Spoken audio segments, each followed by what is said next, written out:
এখন হচ্ছে শীতকাল, আর শীতের সকালে এসব না খেলে ঠাকুর পাপ দেয়।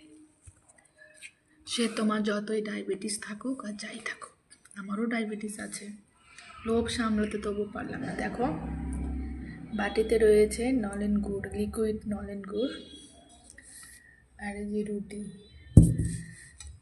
অন্য ব্রেকফাস্টের ব্যবস্থা ছিল, ও ব্রেড অমলেট খেয়ে গেছে, কিন্তু আমি ওইসব খাইনি। এখন বাজে 10:30, আমি রুটি করলাম নিজের জন্য, 3টে রুটি করলাম। যে বাটিতে এরকম নলেন গুড় নিয়েছি, এরকম ডুবিয়ে জাস্ট এভাবে খেয়ে নিতে হবে।